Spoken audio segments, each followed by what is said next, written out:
Hi everyone, and welcome to the latest Top Marks video, which is all about social capital, a key term that is often used when discussing social class and other inequalities. We've also created a video on cultural capital and another on an introduction to Marxism, and so if you haven't already, you might want to take a look at those too, in order to get to grips with some of the key ideas and the terminology used in this video. To get the most out of this video, you might want to watch it all and then write down what you can remember, or take notes as you watch and listen, refining them at the end. Feel free to draw too, whatever works for you. To begin with then, let's start with the idea of just capital.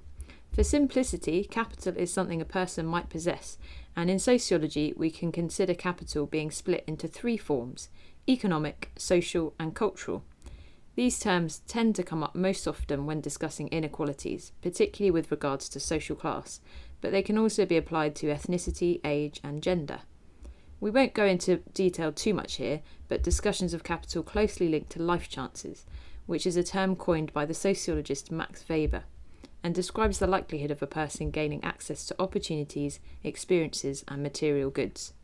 A person's life chances are improved if they, for example, have people in their family that have been to university, or if they have enough money to buy a house or start their own business. In short, high levels of capital tend to increase life chances. So, if you've ever heard the phrase, "it's not what you know, it's who you know," then this is a very good and simple explanation of social capital. Having social capital basically means that a person has networks and groups that they can draw upon to benefit themselves and improve their life chances. Social capital tends to be discussed amongst Marxist and Neo-Marxist sociologists, who observe that inequalities are not simply the result of differing levels of effort made by individuals, but because society is structured in a way that benefits some groups more than others. In the case of social capital, some groups, particularly the middle and upper classes, have networks that they can take advantage of in order to maintain or better their social position. A simple example that demonstrates the power of social capital could be medicine as a career path. To get into medical school in the UK, candidates must have already completed work experience in a medical setting.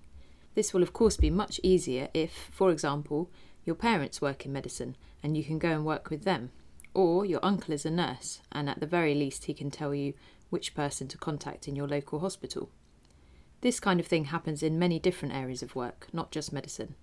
Law, advertising, journalism and fashion are all examples of industries where, to get your foot in the door, it can be very useful to know someone who already works within it.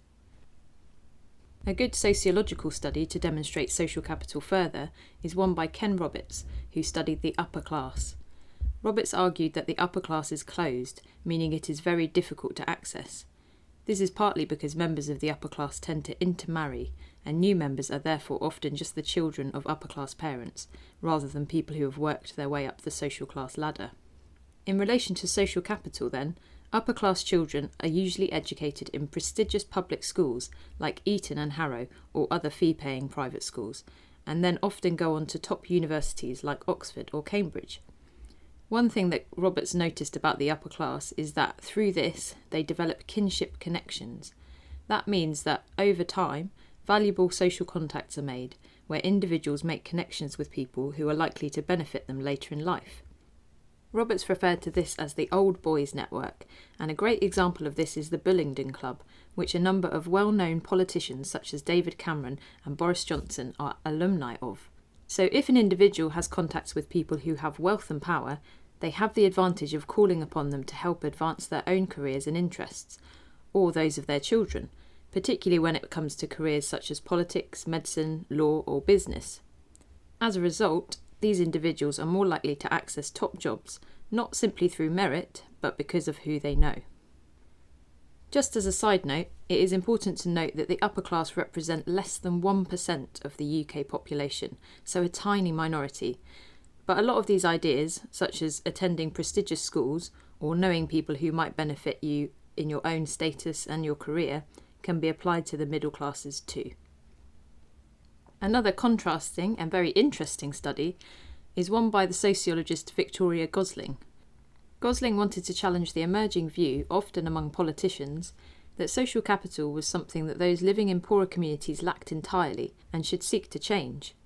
She also wanted to explore the potentially gendered nature of social capital, rather than seeing it through the lens of social class alone. Gosling conducted in-depth interviews with women who lived on a deprived inner-city housing estate in the north of England, and found that, contrary to popular belief, many of these women possessed social capital and found it helped them to cope and get by despite being socially excluded. For example, they called upon friends and family to help with childcare, or had received support from friends when leaving an abusive partner. Therefore, it is important to note that social capital may simply take on a different form within the working class, rather than being entirely non-existent. Gosling also points out that many members of the middle and upper class choose to isolate themselves from society and therefore lack social capital. But for one reason or another, political commentators don't tend to see this as so problematic. If you want to find out more, there's a wealth of studies on social capital. This video only scratches the surface. Research by the Sutton Trust, which is an educational charity that aims to improve social mobility, demonstrates how social capital, specifically in relation to education, plays a role in maintaining social class disparities. Pierre Bourdieu's writing focuses more on the interplay between social, cultural and economic capital. Robert Putnam has written in detail about how social capital may be utilised both within and outside of a person's immediate community.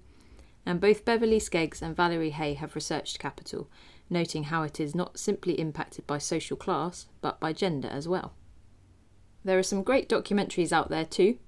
BBC's Who Gets the Best Jobs and How to Break into the Elite demonstrate the power of social capital at play, with real-life examples of young people trying to make it in some of the most exclusive industries. Have a look and see what you can spot. Before we finish then, some questions that you might want to consider are: what do you think is most important in determining life chances, economic or social capital? Do you think the importance of social capital has changed over time? For example, does it matter as much nowadays if an individual doesn't have access to prestigious social contacts? And what might functionalists say about all of this? Would they agree that social capital is key in determining life chances? Don't forget that you can subscribe to Top Marks in order to ensure you stay up to date with all the latest revision videos. Just hit the subscribe button below.